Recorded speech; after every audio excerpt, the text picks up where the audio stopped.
Hello everyone, welcome back to my channel. This is Cyanide Epic, and here it is everyone. Battlefield 3 is out, and I actually got to play this game last night on midnight release on my live stream, and it looks amazing, guys.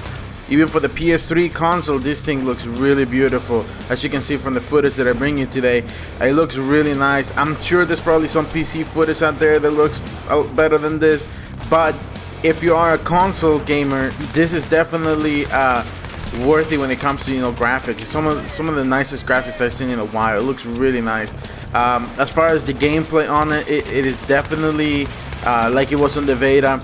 A couple things that I did notice right away though when I pick up this game and started gaming it is that the recoil on the weapons does seem a little more than what it was in the beta. It seems like it's a little more recoil on the weapons, but nonetheless, guys, this game is actually fun to play. I did get to do a lot of the vehicles, that were in the game and everything. This footage doesn't have any vehicle footage in it, me driving any of that, because of the fact that the game that I was actually on when it was actually being recorded. But it was a lot of fun, guys, gaming this game. The one thing that I gotta say right away about this game, this is a team objective game. If you don't have a team that is actually communicating with you, man, I can tell you, it does become a big struggle. Yesterday when I first started playing, I didn't have a team, and oh my god, it could get frustrating because of the fact that you need to be communicating with your team to actually know where they're going, what's going on in your squad and all of that, or else it can become really frustrating to play this game, especially if we're playing against another set of squads who actually are communicating and are actually doing what they need to do as a team. So something to keep in mind in this game is the fact that you need to remember that if you have friends, get your friends together to actually game this game so that you guys have an easier time getting things accomplished. And remember, you have to work as a team to actually win these matches. This is not Call of Duty by any means. You going solo on a rampage, you might be able to pull it off, but it's going to be a lot tougher, and chances of you winning the match are going to be very slim because of the fact that they need some people to be planting bombs and doing all of the other things that need to be done. The other thing that I noticed is vehicles, guys. It is really interesting how if you don't have somebody who's running those vehicles really nicely, oh my goodness, the other team can really tear you apart with those vehicles. They are super powerful. That doesn't mean that you cannot defeat it. Doesn't mean you cannot destroy the vehicles. It just means that you need to coordinate very well to actually win a match against those vehicles. As you can see right there, I just put a full RPG into that vehicle, and yeah, it barely budged. And they're fast. You see how fast that thing freaking got out of the way?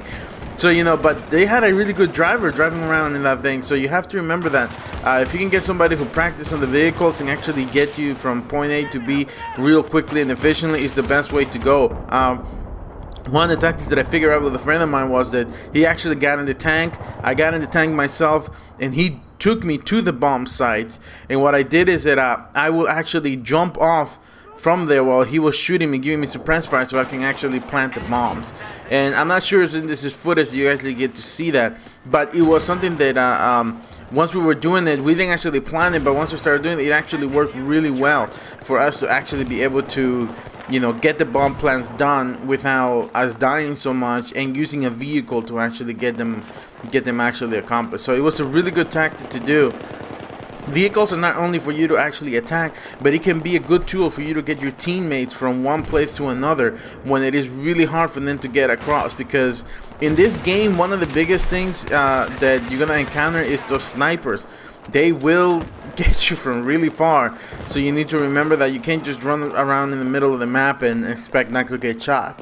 One of the things that it also works is cover, guys. There's plenty of cover, but remember, cover does not work against vehicles. Things are destructible in this game. Those walls, they will come down. That tank can actually just put a hole through a freaking building. So you gotta remember that just because you're behind the building doesn't mean you're actually safe inside the building. You need to make sure that you're always remembering that if a vehicle is coming, your teammate needs to call it out and say, hey, so a vehicle, you need to get the hell out of there, because one shot for one of those tanks is gonna blow a hole in that building, and then you guys are done. So that's things you got to remember, guys. And I'm just trying to bring you some tips and some of the stuff that I learned, because I went through a hard time trying to learn, you know, all of those things, and I'm still learning a lot of it. And I will bring you as much information as I can to actually improve your gameplay when you're playing this game, especially if you're new, and especially if you're coming from the Call of Duty arena. You gotta remember, this is not Call of Duty, and it's not even fair to even compare both games because of the fact that they're so different from one to another.